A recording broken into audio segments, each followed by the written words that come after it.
सास नंबरी, बहू 10 नंबरी। पूरे घर में मालती देवी का हुक्म चलता था। अपनी बड़ी बहू को वो टीवी के रिमोट की तरह कंट्रोल करती थी। चलो, देर हो रही है। 12 बजे से पहले लड़की वालों के यहाँ पहुंचना है। हाँ हाँ, चलती हूँ। मैं तो भगवान से बस ये दुआ कर रही हूँ कि जिस तरह मेरी बड़ी बहू मेरी मुट्ठी में है, उसी तरह मेरी छोटी बहू भी मेरे इशारे पे नाचे। अरे भगवान, भला इस घर में किसकी हिम्मत है जो तुम्हारे खिलाफ जाने की हिमाकत करे। इस तरह मालती देवी अपने छोटे बेटे की भी शादी कर देती हैं।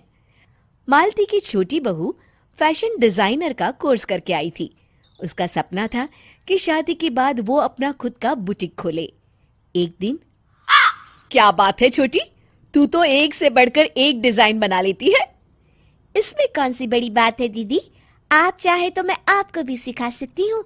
हाँ, फिर हम दोनों मिलकर एक बुटीक खोल लेंगे। लेकिन दीदी, उसके लिए तो बहुत पैसे लगेंगे। हाँ तो क्या हुआ, पैसे माँ जी से ले लेंगे।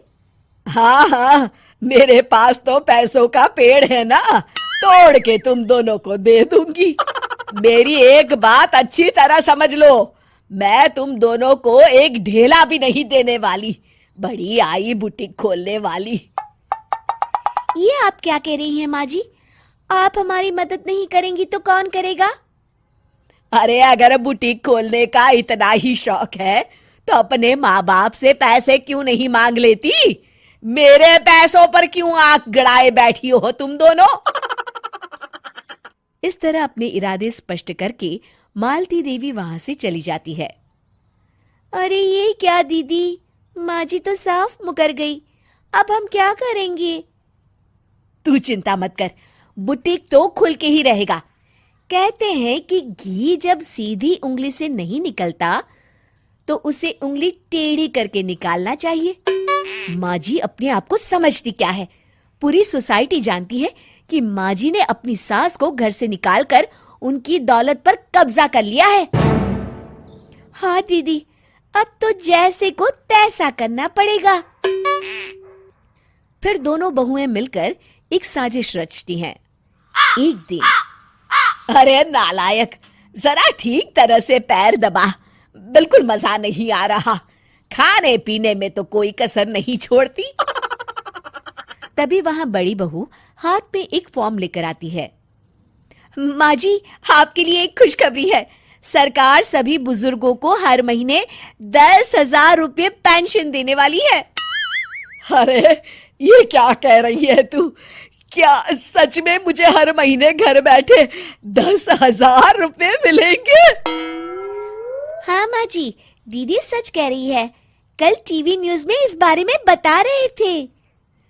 बस आप ये फॉर्म पढ़ के इसे भर दीजिए और अपने दस्तखत कर दीजिए। मैं इन्हें ले जाकर जमा करवा देती हूँ। अरे नालायक, बड़ी कामचोर है तू। इस बुढ़ापे में कहाँ तुम मुझसे फार्म भरवा रही है? खुद ही भर ले, मैं दस्तखत कर देती हूँ। ठीक है माँ जी। फिर बड़ी बहू बड़ी चालाकी से फॉर्म के पन्नों के बीच प्रॉपर्टी के पेपर छिपा कर रख देती है और उन पर मालती देवी के दस्तखत करवा लेती है। कुछ दिनों के बाद मालती देवी अपने पति के साथ 2 दिनों के लिए अपने एक रिश्तेदार के यहाँ जाती है। दूसरी तरफ दोनों बहुएं पूरे घर पर अपना कब्जा कर लेती हैं। मालती देवी जब अपने रिश्तेदार के यहाँ से लौटती हैं, तब अपने कमरे में ताला लगा देख आग बबूला हो जाती है। अरे नालायको, मेरे कमरे में इतना बड़ा ताला किसने लगाया है?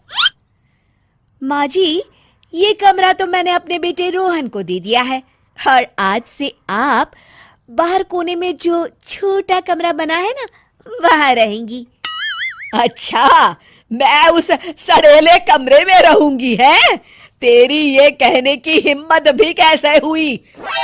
और मेरी इजाजत के बिना मेरा कमरा देने वाली तू होती कौन है? लगता है तू भूल गई, इस घर की मालकिन मैं हूं। तभी वहां छोटी बहू आती है। अरे माँ जी, आप इस घर की मालकिन नहीं है। अब इस घर की नई मालकिन हम दोनों बहुएं हैं। ये देखिए, इन प्रॉपर्टी के पेपर पर आप ही के दस्तखत है। अरे भाग्यवान, ये तुमने क्या कर दिया? दस्तखत करने से पहले एक बार ठीक से पढ़ तो लेती। अरे लेकिन मेरी बहुएं मेरे साथ ऐसा कैसे कर सकती है? अरे तो इसमें कौन सी अचरज की बात है? तुमने भी तो अपनी सास को घर से बाहर निकाल दिया था। टूटा फूटा ही सही, शुक्र करो कि इन दोनों ने कम से कम हमें रहने के लिए कमरा तो दिया। तुमने तो अपनी सास को वो भी नहीं दिया था। आज समझ में आया, जैसी करनी वैसी भरनी। चलो अपना सामान उठाओ और चलते हैं।